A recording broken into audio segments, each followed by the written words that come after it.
این عقل ما درک نمیکنه آخه بزرگی تره.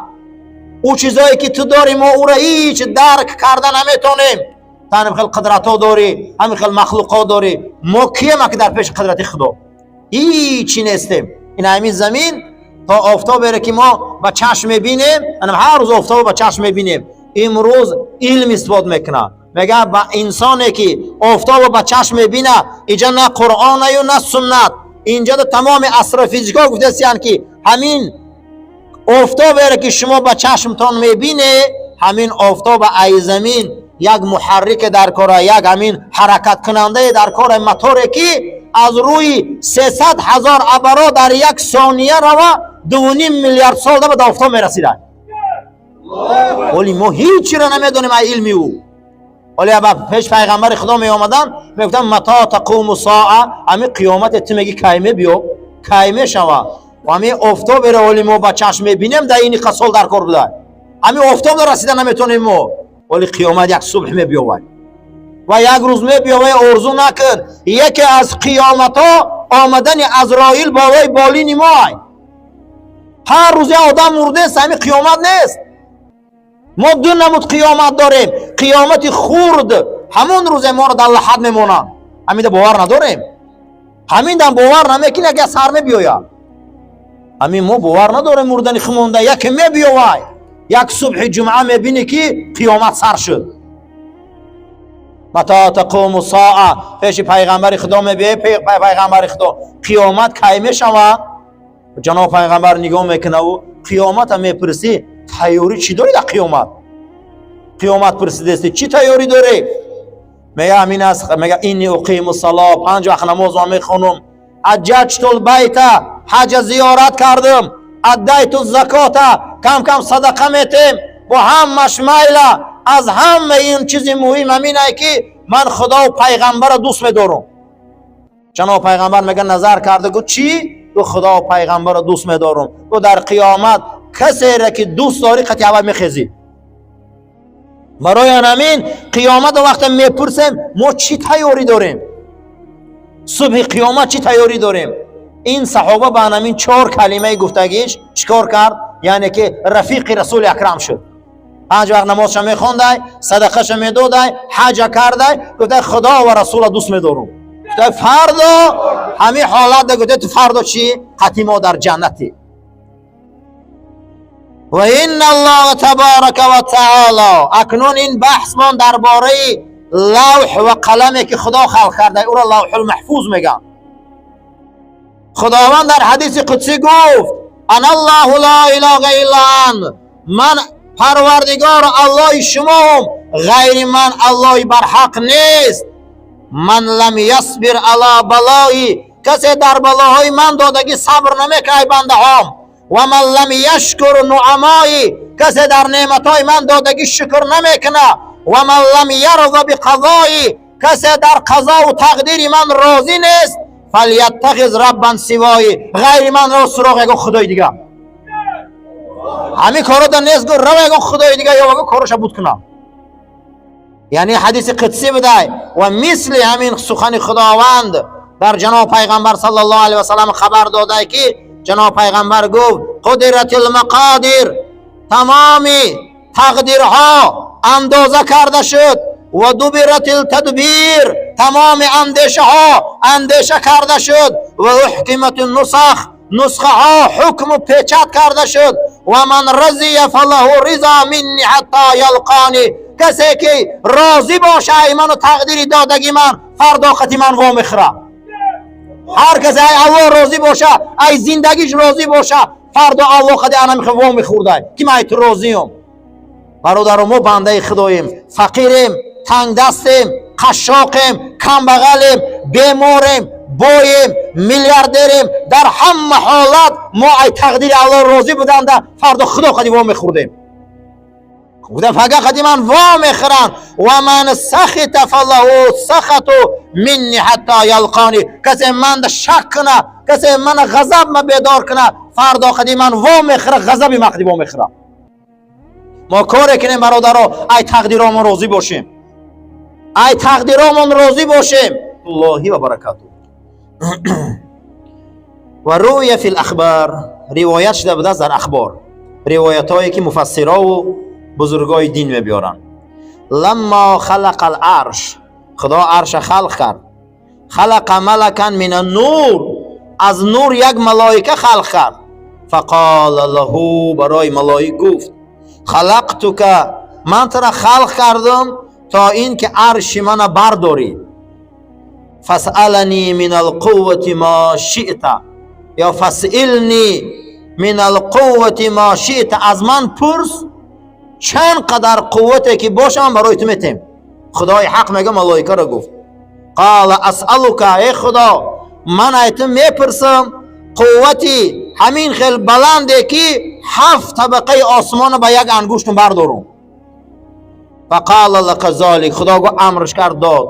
بعد از اون ملائکه را خلق کرد از رحمتش، برای او گو من برای ایمان پرس چیزی بتمد، گو خدایا قدرتم ته که همه زمین بردارم. یک ملائکه خلق کرد پروردگار من الریح، ای شمال. او را پرسید چی قوت؟ گو قوت تمام شمال دنیا را برای من ته داد. ملائکه خلق شد از آب، او قوت تمام آب میگه خدا برای او عطا کرد. بعد امرشان کرد که احملو عرشی، عرش ما برداره. فوقفو، جمع شدن، لیرفعوه، عرش برداشتنی بدن.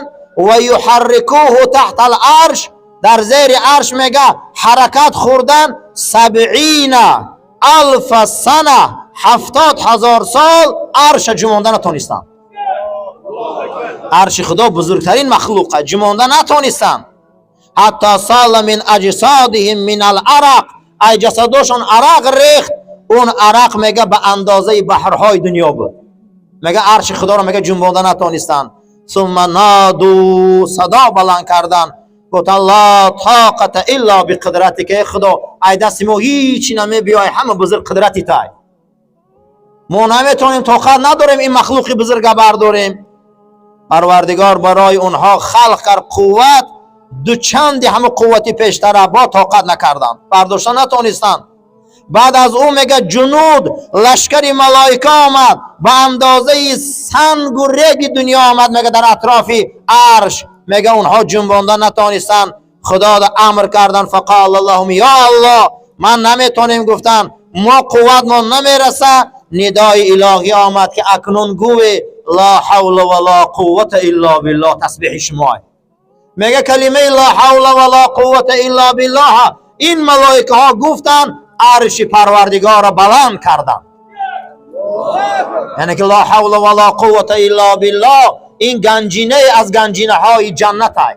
لا حول ولا قوت الا بالله این قمچین ابلیس های، تسبیح حاملان عرش بود است که تفسیر این در سوره زمر های که انامین خیل مخلوقات قوی عرش پروردگار را به انامین ذکر میگه بلند کردن.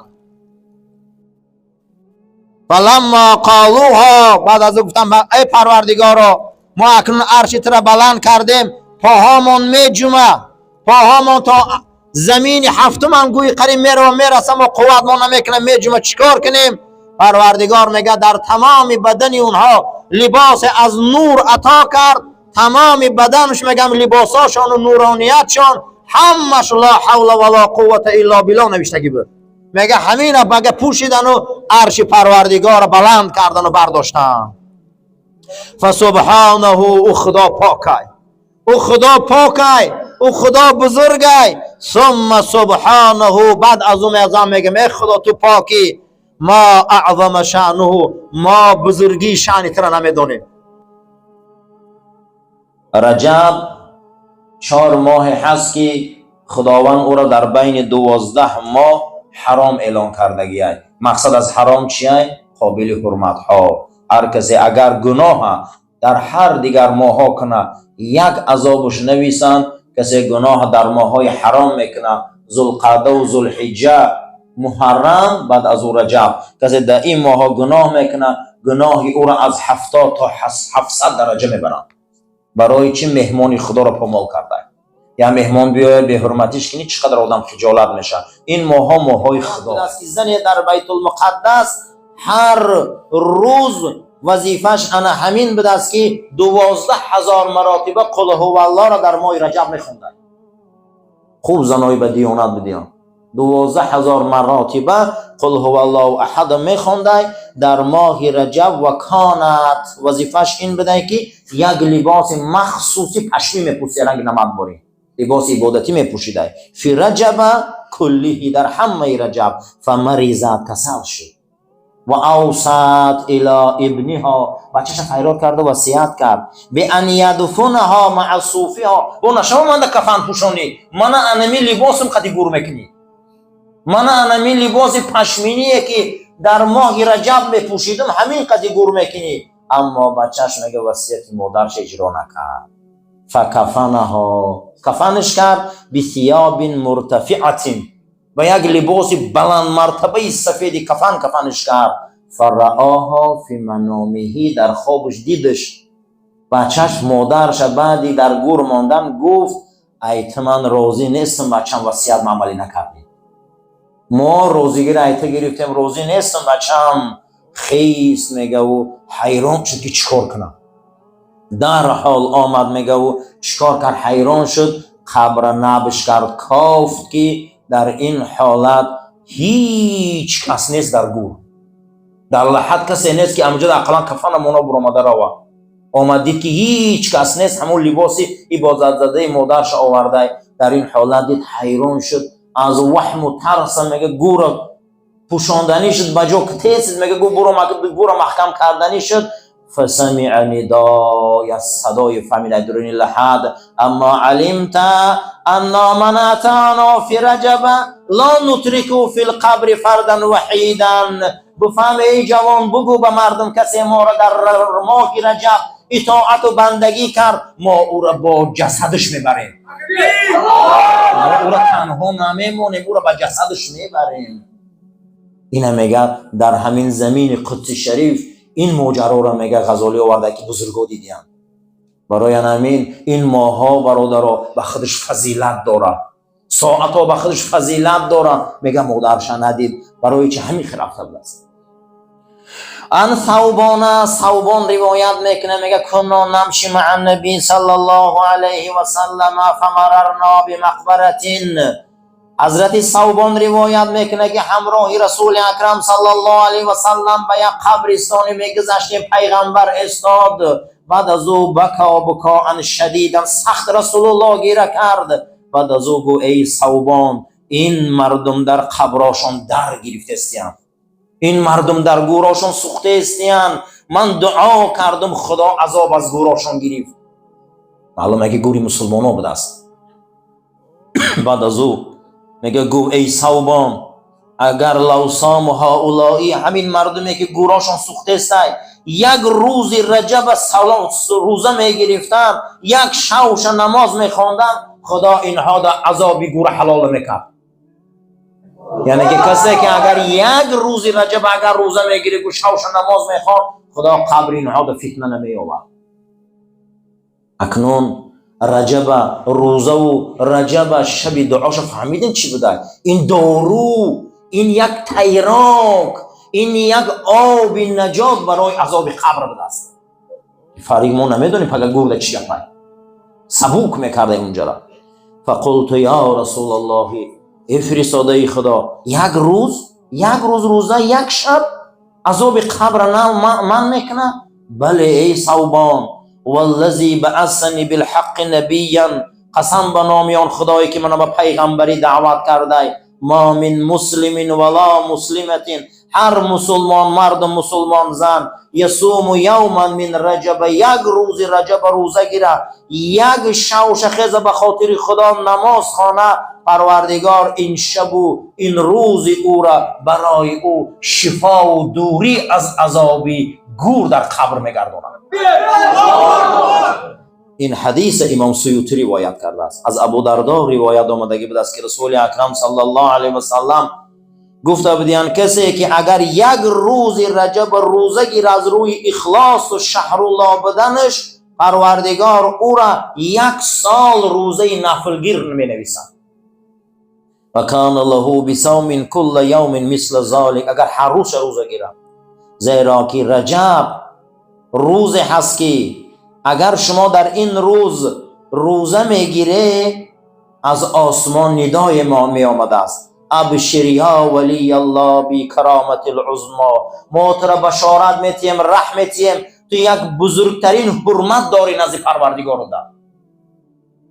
و سقاه الله عند موته شربتا فیموت ریام، اگر تو وقتی مردی هیچ محل دهنی تو تشنه نمیمونه وقتی مردن ده، و زبانی تو دهنی از آب ریان نوشیده میشود، در قبر تو ریان آورده میشود، از قبر تو بوی ریان میبراید. اگر تو مردی به همین عمل جای تو جنتی هست که نام او ریان است.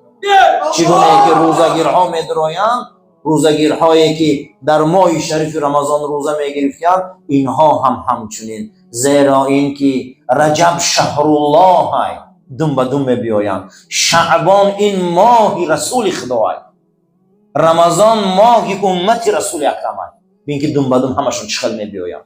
برای همین این روزا را غنیمت دانیم، از دست ندیم. این روزا را غنیمت دانیم، از دست ندیم. اینا که بالای سر ما آمده ایستاده.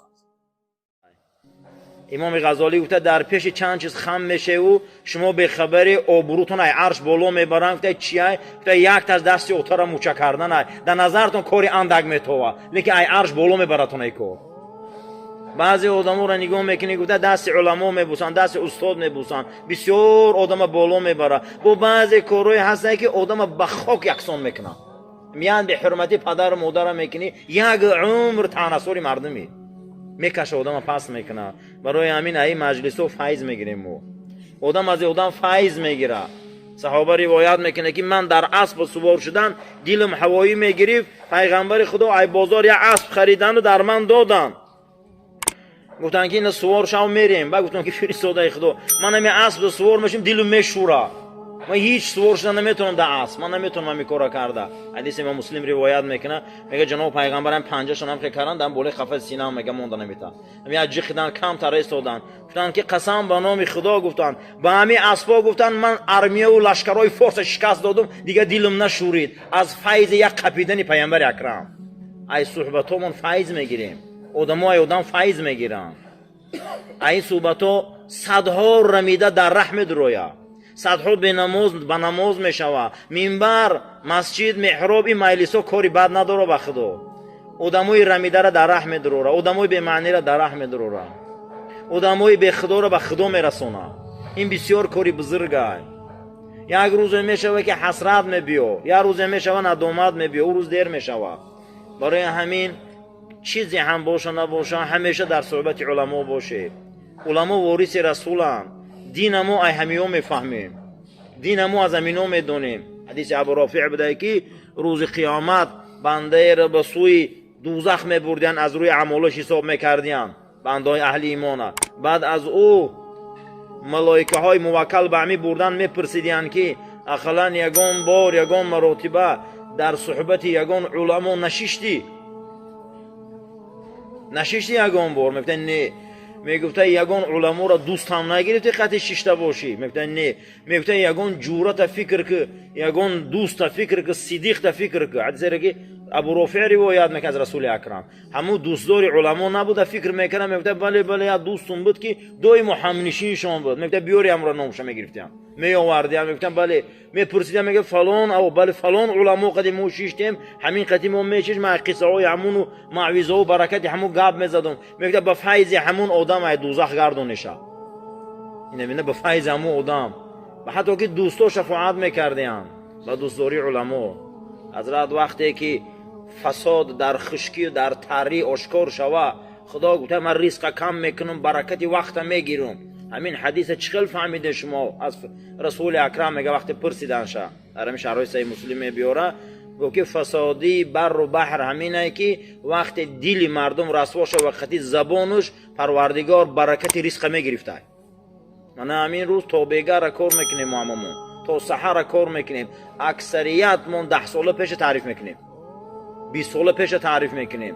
و اذا ظهر الفساد فی البر والبحر، وقتی میگه افلاسی در زبان و قلب پیدا میشده، پروردگار حتی همون رزق پرنده ها هم کم میکرده به نحسه آدمو. پروردگار همون رزق مور و ملخ کم میکرده. برکتی وقت میگرفته. باور کنی ماها رنگ هفته گذشته است، نیم ساعت پس برای ما جمعه آمده است، ما نمیفهمیم. برای که زبان فساد شد، قلب فساد شد. و اذا ظهر الفساد فی البر والبحر، صدیق اکبر در بالای منبر بودن، میگه سوال دادن، حضرت گریه کردن، گفتن یک روز میشوه که زبان مسلمانان قطعی روحشون به حد فساد میشوه، به حد زبان فساد میشوه. حتی با در دیگر حدیثی گوهربارشان جناب پیغمبر فرمودند که ان الله تبارک و تعالی یبغض الفاحش البذیء، پروردگار آدمی بد زبان دشمن گرفته بوده، بد زبان دشمن خدا بودن.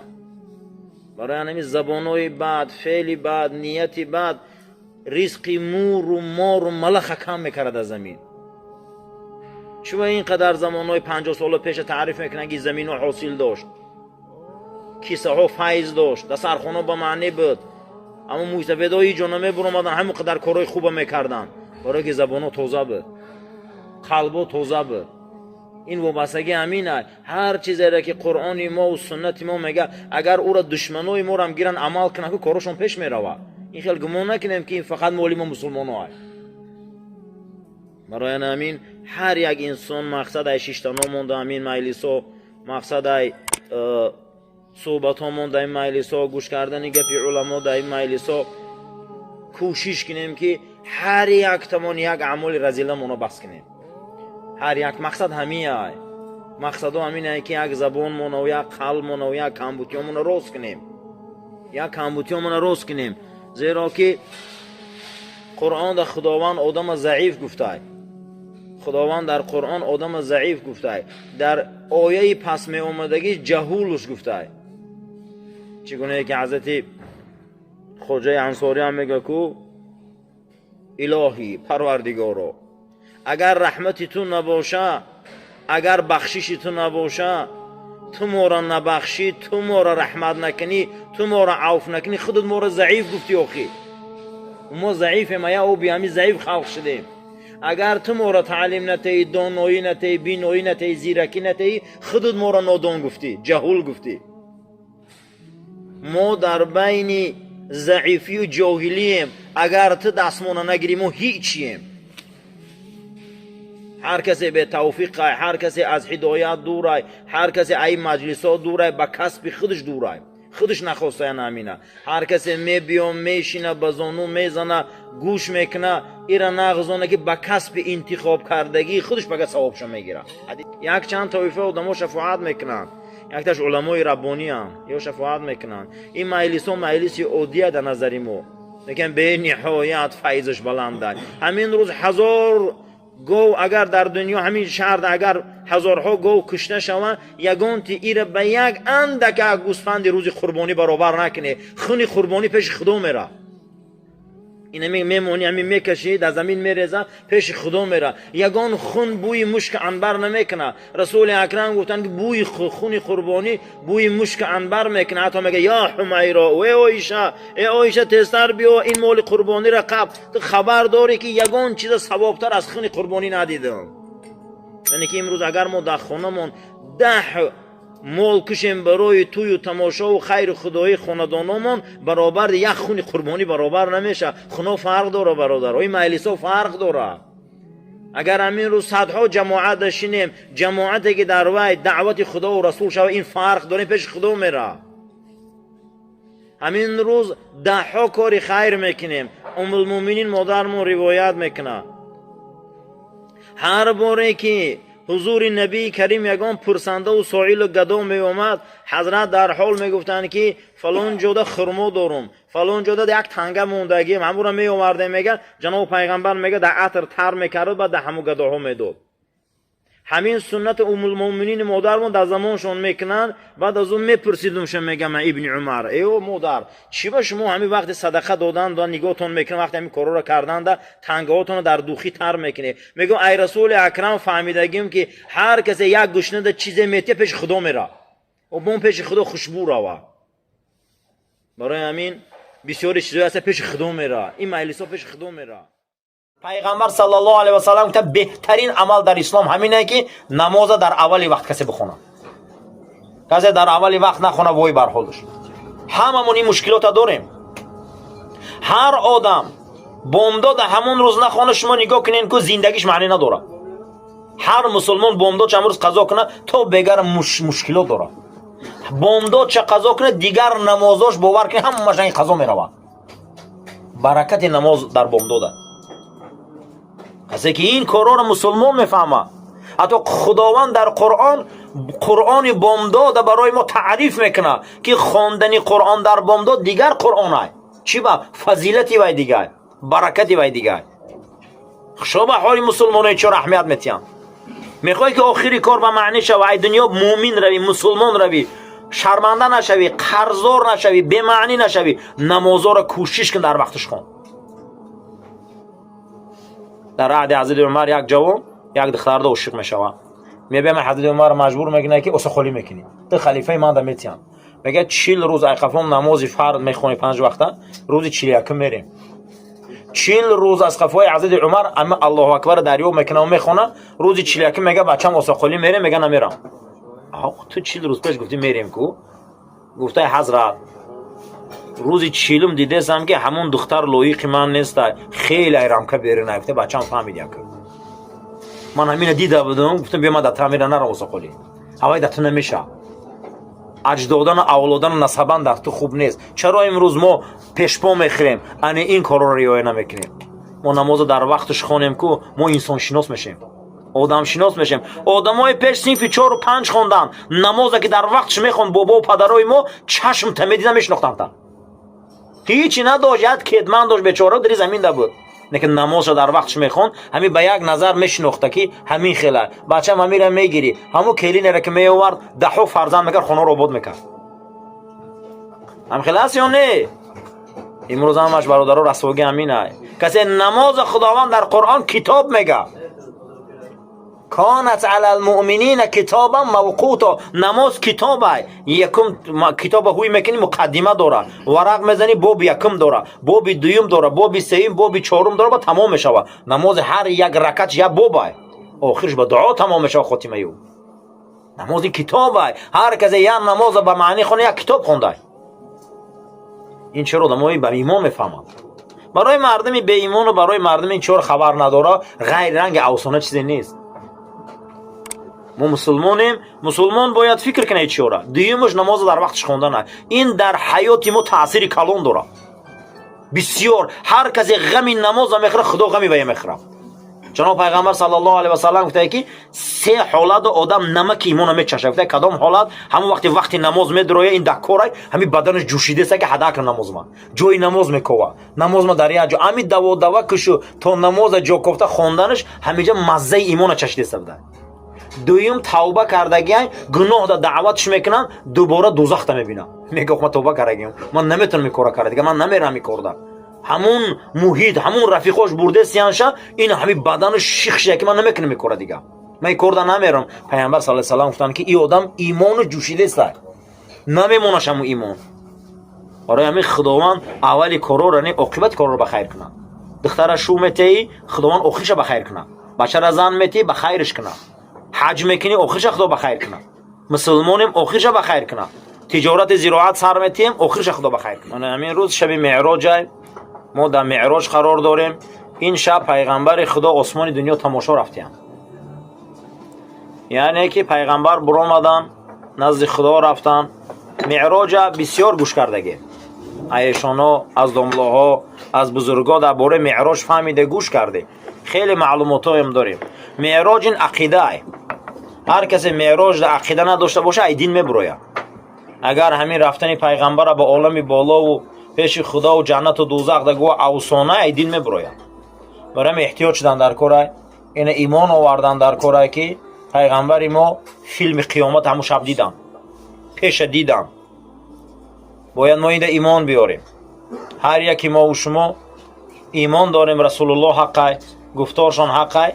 همین معنی معراج همین است که میگن کی رفت او بر اومد. اگر پیغمبر در باور داشتگی باشه رسول الله رفت. یا آدم میگه کی رفت او بر دیده اومده که این گپ میزنه شما. اگر ایمان داشته باشه حضرت پیغمبر ده، پیغمبر رفت اومده میشه. یکتاش همینه. دویمش همون چیزایی که پیغمبر وعده میداد رفت با چشمش دید اومد. سیمش همه پیغمبرها قدی واخورد امامشان شد، پیغمبرها تصدیقش کردن که حق پیغمبری در وقت زمانش هم گفته بودن. این کار در عالم بالا رفت دید آمد بر روح و جسم زمین در فرو آمد. در معراج بسیار مسئله ها را حضرت بیان کرد. مسئله معراج سوره و نجم در قرآن که معراج رسول اکرم، جایی که رسول الله او شب رفت یگان مخلوق رفتگی نیست، یگان مخلوق اونجا در نرسید. ما امتی انمیخل پیغمبریم. یک چیز مهمه، ما روز قیامت در اطراف انمیخل پیغمبریم که معراج کرد آسمانه زمین دا اومد. دویم مسئله همین است که خداوند عاقبت هر یک کار به خیر کنه. همین کار آخر شدیدن در کار. یکی از بزرگا گفته که اولین خشت مهمه، یکی از بزرگا گفته نه آخرین خشت مهمه. چی با خداوند آخری کار به خیر کنه. بعضی آدما اول خشت کجاله موندن، آخر ده آدمای بزرگ شدن. زندگی نامه حضرت عمر رضی الله تعالی عنه، حضرت عثمان، حضرت خالد ابن ولید، حضرت عمرو ابن عاص، ابو سفیان، حضرت معاویه، همینا رو ببینید که در ابتدا همشون دشمن رسول اکرم بودن، اما ساعتش آمد مسلمان شدن به کدام درجه رسیدن. در اسلام آخر خیش مهم بوده. هممون در ابتدا کجله بودیم، کارهای به معنی کردیم، لیکن روز فهمیدیم بازگشت کردیم. عاقبت به خیری چیزی مهمه. پیغمبر خدا صلی الله علیه و سلم گفتیان که چی عمل دوست می‌داری حضرت؟ گفته است که خداوند آخری کار خوب کنه. برای همین همیشه آخری کار فکر کردن در کار. یک چند چیزا بوده است که آخری کار خوب می‌کرده. یکمش دعا بوده. امام غزالی گفته است که در هر کسی را دیدم دهنکی غلطید، هر کسی را دیدم بلند شد گفته ای قفاش دعای پدر و مادر بود. همین دنیا در دعا تاثیر کلان داره. برای همین ای آدمای با تقوا، ای آدمای مظلوم، ای آدمای فقیر، ای آدمای دلشکسته دعا گیره، دعاشون قبول است. برای آخری کار دعا آسمان گریان میکنه، دعا عرش خدا را میجنبه. ما و شما باید در مسئله دعا به نهایت احتیاطکار باشیم. پیغمبر ما زیاده از 60 جای قرآن داشته کلمه دعا آمده، ربنا ربنا ربنا. حضرت دعاها را دوست می داشتن، یک تاش کلمه ربنا آتینا فی دنیا حسنتا بود، همین دعا را دوست می داشتن. حضرت در بسیاری حدیثاشون اشاره کردیان که من دعای اهدنا الصراط المستقیم دوست می دارم، خدای من برای رو هدایت کن. حتی پیغمبر خدا بعد هر نمازشون همین دعا را می خوندیان. کدام دعا؟ خدایا این صلاتی نمازم و نسوکی قربانیام و حجم و محیای زندگیم و مماتی مردنم همش برای تای، مرا مرگ مسلمان ته. برای همین دعا کنیم که خداوندو ما را مرگ مسلمان ته. بسیاری آدما به زب میمورن، در یک حالت میمورن که به شهادت میرن، در معصیت میرن. به حد ما در این شهرها بسیار مرده ها را گور کردیم و دیدیم، مرده های را یافتیم برادرگی 50 خاکستر یافتیم. شما شاهیده. من همین در همین گچی نبود، یک مقصد فابریک بود، یک زواد بود که مقصد در همون خاکای پرخ بود کفید. ما رفتیم در همونجا چند تا مرده ها را چند یک کندچه یافتیم. شما شاهیده این کار ترکیده بود. یعنی می خمق مرده ها یافتیم. توبه، یک جای تعجب و توبه. دعا کنیم که خداوند ما را این دنیا مسلمان بره و درست به همین بدن درست ما را این دنیا بره. عاقبت کار خدا به خیر کنه. آخری کار چیزی مهمه. یک درباره آخری کار یک صحبت از مثنوی شریفه. حضرت رومی در بحثش میبیاره درباره آخری کار، یک بحث کلام میبیاره و میگه آدم همون روزی که به دنیا میبیاد خشت اول، کودکی، باغچه، مکتب، جوربازی، کلان، جوانی، دانشمندی و میبی آخری کار، همه همینا را در داخل یک کیسه‌چه کرده محکم کرده موندگی بوده. یک کیسه‌چه کرده محکم کرده موندگی بوده. همه کیسه‌چه رو هوی میکرده که دوره مکتب، اینجا هوی میکرده که میانه مکتب، تمام شبی همین خیل دانشگاه، آخران کیسه‌چه رو در درش همین خیل موندگی بوده است. همون را انسان هوی میکرده، ایدرنش میگرفته، میخونده که نوشتگی بوده در همونجا که همش هیچی، همش هیچیه برادرو. هر یک فیلم آخرش هیچ، تمام میگه. زندگی ما هم یک فیلم های، بدی ها، نیکی ها، پسی ها، بلندی ها، یه روز هیچی. мактабача будем, донишҷӯ шудем, оиладор шудем, хонадор шудем, набирадор шудем, калон шудем, як рӯз охирон кисачаро ҳуй мекунем, ҳичи мерем. хушо ба ҳоли одамое ки пешаи ҳичи фикр кунанд, ҳичи ай ҳамун рӯзе нашава ҳуй кунем ки ҳичи будай, ба дер шава ки ҳичи надорем. ҷаноб пайғамбар саллаллоҳу алайҳи васаллам бини арвоҳ шамурам ки чӣ гуна як шахсияти бузургам. оқибати кор якаш ба дуо будай. дуо таъсири калон дора. ҳатто ки бина дар оини яҳуд як деворе ҳаста бо номи девори нудба. ҳам хеле девор дора, нудба. ҳамун ҷо мебаранд хат мемонанд, китобча бошад пеш ҳамин девор мебаранд гирия кардан мегиранд. Дидагианд дар ҳамин замини Фаластин. ҳамун девори нудба, яъне ки ҳамун ба маъбади Сулаймон ки дар таги замин ҳам рафта расидаги, ҳаминҷо хат худо мехонанд, гуфтанд хеле хурофот афсонаҳо доранд, ҳамунҷо меранд дуо мекунанд. дар оини яҳудият ки зирактарини мардуман дуо мекунанд. худон медонед ки чӣ қадр зираканд, бо меранд дуо мекунанд. аммо дини мо дуо ибодат ай. дуо кунем ки худо оқибати кора ба хайр куна, фарзандонро барои рост ҳидоят куна, занонро тавфиқ тея. ин чизи беҳад муҳим ай. шумо медонед ки як модина, як зан, як авлода шарманда мекунад. я бераҳа боша, я авлода мардакаш гав зада наметона. мо дар садҳо маҷлис ин корро шунидагим. барои худованд ҳамин духтарои моро, модаҳои моро барои рост ҳидоят кунад, тавфиқшон тея. дуюмин чизе ки оқибати корро ба хайр мекардай, охири кори моро хуб мекардай, намоза дар вақташ хондан будай. касе намоза дар вақташ мехонад. пайғамбари худо кадом амал бузургай ки дар зиндагии мо маъне дора, зиндагии моро хуб мекунад. as-салоту ли вақтиҳа, намоза дар вақташ хоне. касе намоза дар вақташ намехона, корш маъне надора. намоз дар вақташ фарзай. намоз дар вақташ фарзай, ин ҳамаш гапай. او آخری وقت انا گذراندم، این زیاد شدنگیر آخری وقت آدم با منافق میشود. نماز در وقتش فرضه. انا میگم مسلمانی معلوم میشود. فویل للمصلین الذین هم عن صلاتهم ساهون. سوره آیت الذی. دوزخ باد بر اون نمازخونا. کدام نمازخونا؟ همون نمازخونایی که نماز وقتش گذرانده میخونن. این نماز میداره به مخزی نمازش میخونه. ишора дорем ки касе намоза дар сари вақт мехондай, худо дар тамоми корош барор медодад. касе агар 40 рӯз такбир шақади такбири имом дароз мекардай, 40 рӯз аллоҳу акбари имом қати аллоҳу акбара дарёб мекардай, парвардигор намаки имоно мечашондайша. имрӯз аллоҳу акбари имом мондаги, имом як раката тамом мекуна, мардум гап зоистанд.